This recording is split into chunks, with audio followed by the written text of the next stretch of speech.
वसुदेवसुतं देवं कंसचाणूरमर्दनं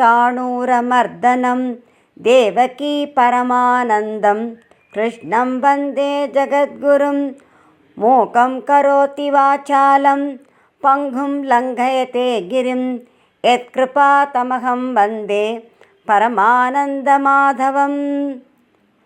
கர்மப்பட்டுடைய மனிதனுக்கும் ஞான யோகிக்கும் உள்ள வேற்றுமையை சொல்லி ஆத்ம தத்துவத்தை பூர்ணமாக உபதேசிக்கக்கூடிய மகாபுருஷர்களிடம் கர்மத்தை பற்றுடன் செய்கின்ற அஞ்ஞானிகளின் புத்தியை தடுமாற செய்யக்கூடாது என்று 29வது ஸ்லோகத்தில் நலந்திகள் நாரணன் நவிலுகின்றார். பிரகிருத்தே குணசம்மூடாக சஜ்ஜந்தே குணகர்மசு தான கிருஷ்ணவிதோ மந்தான் கிருஷ்ணவின்ன விசாலயேத். பிரகிருத்தேகே பிரகிருத்தியில் உண்டான குணசம்மூடாக குணங்களால் மிக்க மோகமடைந்துள்ள மனிதர்கள் குணகர்மசு குணங்களிலும் கர்மங்களிலும் சஜ்ஜந்தே ஈடுபடுகிறார்கள். தான் அந்த அகிருஷ்ணவிதா முற்றும் அறிந்திராத மந்தான் குறைமதியுடைய அஞ்ஞானிகளை கிருஷ்ணவித்து முழுமையான அறிவு பெற்றுள்ள ஞானி ந விசாலையே தடுமாற செய்யக்கூடாது. பிரகிருத்தே குணசம்மூடாக சத்துவகுணம் கலந்த ரஜோகுணமுடையவர்கள் இவ்வுலகிலும் மேலுலகத்திலும் கிடைக்கக்கூடிய போகங்களிலே ஏற்படுகின்ற ஆசையினால் நம்பிக்கையுடனும் பற்றுடனும் கர்மங்களை செய்கிறார்கள். மோக வயப்பட்ட அவர்களால் உலகியல் சுகங்களே எல்லாவற்றிலும் சிறந்தவை என்று நினைக்கிறார்கள். ஆகவே குணங்களின் விளைவுகளான போகங்களிலும் அவற்றிற்கு காரணமான கர்மங்களிலும் மட்டுமே ஈடுபடுகிறார்கள். அவர்கள் அந்த குணங்களின் பந்தத்திலிருந்து விடுபட விரும்புவதில்லை, முயல்வதும் இல்லை. அப்பேற்பட்டவர்களை பிரகிருத்தேர் குணசம்மூடாக என்று புகன்றார். அகிருஷ்ணவித் மந்தகா யார்? கர்ம பயனில் பற்றுள்ளவர்கள் உண்மையான தத்துவத்தை அறியாத போதிலும் சாஸ்திரங்களில் விதிக்கப்பட்ட கடமைகளிலும் அவற்றின் பயன்களிலும் ஸ்ரத்தையும் நம்பிக்கையும் கொண்டிருப்பதால் ஓரளவு அறிவு உடையவர்களே ஆவர். அதர்மத்தை தர்மம் என்றும் தர்மத்தை அதர்மம் என்றும் கருதி மனம் போனபடி நடக்கின்ற தமோகுணம் உடையவர்களை காட்டிலும் இவர்கள் சிறந்தவர்கள். இவர்கள் முற்றிலும் புத்தியற்றவர்கள் அல்ல, மந்த புத்தியுடையவர்கள். எனவே மந்தக அகிருஷ்ணவித்து என்று மொழியப்பட்டது. கிருஷ்ணவித் என்பவர் யார்? கிருஷ்ணவித் என்றால் எல்லாம் அறிந்து தெளிந்த அறிவுடைய ஞானி. குணப்பிரிவு கர்மப்பிரிவு இவற்றின் தத்துவங்களை முழுமையாக உணர்ந்து பரமாத்ம சொரூபத்தையும் முழுமையாக உள்ளபடி உணர்ந்த ஞானி கிருஷ்ணவித்து என்று கூறப்படுகிறார். ந விசாலையே என்று கூறப்பட்டதன் கருத்து யாதெனில், ஞானி மந்த புத்தியுடரிடம் கர்மங்களை செய்வது மிகவும் சிரமம். அது மட்டுமல்ல, கர்மங்கள் அனைத்துமே பந்தத்தை ஏற்படுத்தும், கர்மங்களின் பலனும் அழியக்கூடியது என்றெல்லாம் உபதேசம் செய்து சாஸ்திரங்களில் விதிக்கப்பட்ட கர்மங்களிலிருந்து அவர்களை விலக்குவது, தடுமாற செய்வது உச்சிதமல்ல. ந புத்தி பேதம் ஜனயேத் அஜ்ஞானாம் கர்ம சங்கினாம்.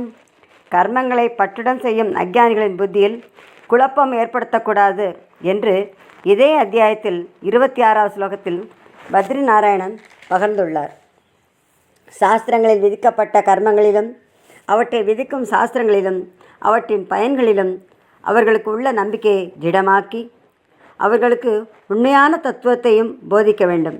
மேலும் அவர்களுடைய மமகாரம், பற்று, பயன்களில் ஆசை ஆகியவற்றையெல்லாம் அகற்றி ஸ்ரத்தையுடனும் தைரியத்துடனும் உற்சாகத்துடனும் சத்கர்மங்களை செய்ய வழிகாட்ட வேண்டும். பிரகிருத்தேர் குணசம்மூடாக சஜ்ஜந்தே குணகர்மசு தான கிருஷ்ணவிதோ மந்தான் கிருஷ்ணவின்ன விசாலயேத். நியத கர்மங்களை நிச்சயமாக செய்ய வேண்டும் என்று பல்வேறு ஸ்லோகங்களில் கூறிய கோளரி மாதவன் இந்த 30வது ஸ்லோகத்தில் ஒவ்வொரு மனிதனும் எவ்வாறு கர்மங்களை செய்ய வேண்டும் என்பதை உபதேசிக்கிறார். உயர்நிலையை அடைய விரும்பும் ஒவ்வொரு மனிதனும் கர்மங்களை செய்யும் முறை மிகவும் அழகாக இந்த ஸ்லோகத்திலே கூறப்பட்டுள்ளது. மயி சர்வாணி கர்மாணி சந்யஸ்யாத்யாத்ம சேதசா நிராஷீர் நிர்மமோ பூத்வா யுத்யஸ்வ விகதஜ்வரஹ. அத்தியாத்ம சேதசா அந்தர்யாமியான பரமாத்மாவாகிய என்னிடமே ஒன்றிய மனத்துடன் சர்வாணி கர்மாணி எல்லா கர்மங்களையும் மயி என்னிடம் சந்நியஸ்ய அர்ப்பணம் செய்துவிட்டு நிராஷீகி ஆசையற்றவனாக நிர்மமகா மமகாரமற்றவனாக விகதஜ்வரக தாபமற்றவனாக பூத்வா ஆகி யுத்தியஸ்வ யுத்தம் செய்வாயாக. அத்தியாத்ம சேதசா என்றால் என்ன? எங்கும் அந்தர்யாமியாக விளங்கும் பகவானுடைய குணங்களை, பிரபாவங்களை, லீலைகளை, சொரூபத்தை அறிந்து எப்பொழுதுமே அந்த விஷயங்களையே இடைவிடாது சிந்தித்து கொண்டிருக்கின்ற உள்ளத்தை அத்தியாத்ம சேதஸ் என்று கருட கமனன் குறிப்பிடுகிறார். மச்சித்தா மத்கத பிராணாக போதயந்த பரஸ்பரம் கதயந்தஷ மாம் நித்யம் துஷ்யந்தி ச ரமந்தி ச. சித்தத்தை என்னிடத்தில் வைத்தவர்களாய், என்னையே பிராணனாக உயிர்நிலையாக கொண்டவர்களாய், ஒருவருக்கொருவர் என்னை பற்றியே போதித்து கொண்டும் எப்போதும் என்னுடைய லீலைகளை எடுத்துரைத்து கொண்டும் ஆனந்தத்தை அடைகின்றனர் என்று 10வது அத்தியாயமான விபூதி யோகத்திலே வைகுண்டாதிபதி விளம்பியுள்ளார். மயி சர்வாணி கர்மாணி சந்நியசி என்றார். சர்வாணி கர்மாணி என்றால் என்ன? சாஸ்திரங்களில் விதிக்கப்பட்ட நித்திய கர்மம், நைமித்திய கர்மம், பிராரப்த கர்மம், காமிய கர்மம் போன்றவையெல்லாம் சர்வாணி கர்மாணி என்று கூறப்பட்டது. இந்த சர்வாணி கர்மாணி சந்நியசே என்று கூறப்பட்டது. கர்மங்களை விட முடியுமா? நகி கஷ்டிச்சணமபி ஜாது திஷ்டத்திய கர்மகிருத்து. மனிதனாக பிறந்தவன் ஒருவனும் ஒரு கணமும் எந்த காரியமும் செய்யாமல் இருக்கவே முடியாது, உயிர் வாழவே முடியாது என்றெல்லாம் கூறப்பட்டுள்ளது. கர்மணி சந்நியசி என்றால் கர்மங்களை விடுவதல்ல, கர்மங்களை சமர்ப்பணம் செய்வது என்று பொருள். கர்மங்களை யாரிடம் சமர்ப்பணம் செய்வது?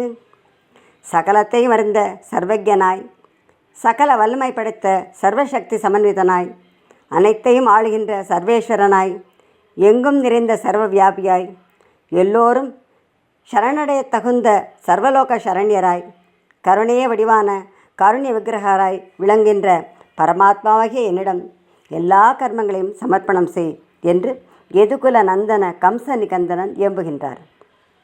எத்கரோஷி யதஷ்னாசி யஜ்ஜுகோஷி ததாசி யத் எத்தபஸ்யசி கௌந்தேய தத்குருஷ்வ மதர்ப்பணம். ஹே கௌந்தேய, எந்த கர்மத்தை செய்தாலும், எதை உண்டாலும், எந்த ஹோமத்தை செய்தாலும், எந்த தானத்தை கொடுத்தாலும், எந்த தவத்தை செய்தாலும் அனைத்தையும் எனக்காக எனக்கே சமர்ப்பணம் செய்வாய் என்று 9வது அத்தியாயமான ராஜவித்யா ராஜகுஹ்ய யோகத்தில் ரவிசோம வரநேத்திரன் வழிகாட்டியுள்ளார். ஏது சர்வாணி கர்மாணி மயி சந்நியஸ்ய மத்பராக. எவர்கள் என்னையே உயர்கதியாக கொண்டு எல்லா கர்மங்களையும் என்னிடத்திலேயே சமர்ப்பிக்கிறார்களோ அவர்களை நான் சம்சார சாகரத்தினின்று உத்தாரணம் செய்கிறேன் என்று 12வது அத்தியாயமான பக்தி யோகத்தில் பங்கஜநாபன் பகிர்ந்துள்ளார். எனவே திருவங்கை மார்பனின் திருவடிகளில் சரணடைந்து அனைத்து கர்மங்களையும் அவரிடம் சமர்ப்பணம் செய்ய வேண்டும்.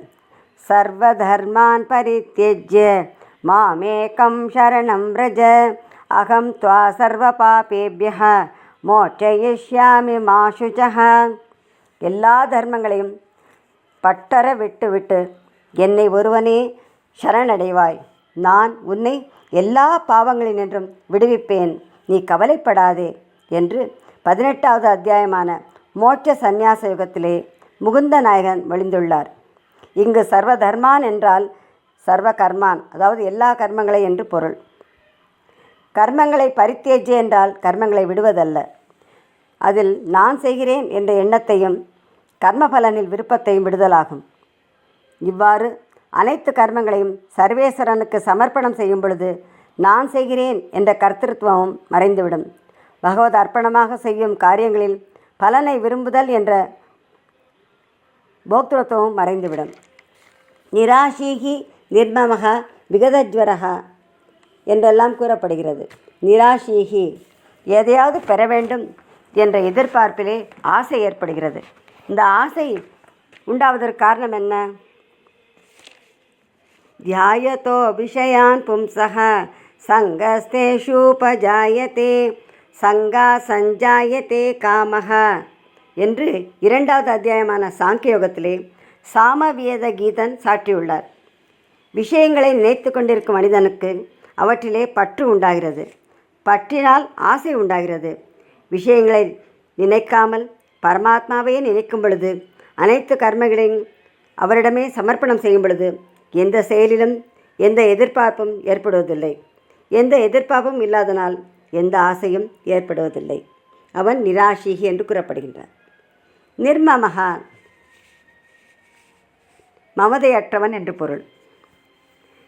உலகில் எல்லோருமே என்னுடையது என்ற அபிமானம் கொண்டு உடலிலும் மனைவி, மக்கள், குடும்பத்தினர், உற்றார் உறவினர், நண்பர்கள் ஆகியோரிடமும் வீடு, நிலம், செல்வம், பொருட்கள் முதலியவற்றிலும் அபிமானம் கொள்கிறார்களே, அந்த அபிமானம்தான் எல்லா துன்பங்களுக்கும் காரணமாக இருக்கிறது. உண்மையில் இந்த உலகில் நமக்கு உரிமையானது எதுவுமே இல்லை. ஈஷாவாஸ்யம் இதகும் சர்வம். இந்த உலகிலுள்ள அனைத்துமே உலக நாயகனுக்கு உரிமையானது. எதுவுமே நமக்கு சொந்தமில்லை என்ற அறிவு ஏற்பட்டதும் என்னுடையது என்ற அபிமானம் நீங்கிவிடுகின்றது. விகதஜ்வரக உணர்ச்சி வசப்பட்டு செயல்களை செய்யும் பொழுது மனக்கொதிப்பு ஏற்படுவது சகஜம். செயலினால் ஏற்படக்கூடிய விளைவுகளை எண்ணாமல் அனைத்தையும் அகிலாண்ட நாயகனுக்கு சமர்ப்பித்து செய்யும் பொழுது மனக்கொதிப்பு நீங்குகிறது. யுத்தஸ்வ என்றாரே ஏன்? இந்த 3வது அத்தியாயமான கர்மயோகத்தில் முதல் 2 ஸ்லோகங்களில் அர்ஜுனன் தான் கர்மயோகம் செய்வதா ஞான யோகம் செய்வதா என்று கேள்வி கேட்டார். அர்ஜுனா, உனக்குரியது கர்மயோகம்தான். என்னிடம் எல்லா கர்மங்களையும் சமர்ப்பணம் செய். மமகாரம், ஆசை, பற்று ஆகியவற்றை துறந்து வெற்றி தோல்வியை பட்டு சிந்திக்காமல் யுத்தம் செய்வது உடைய கடமையாகும் என்று அனந்தசயனன் அறிவுறுத்தினார். மயி சர்வாணி கர்மாணி சந்நியஸ்யாத்யாத்ம சேதசா நிராஷீர் நிர்மமோ பூத்வா யுத்யஸ்வ விகதஜ்வரஹ.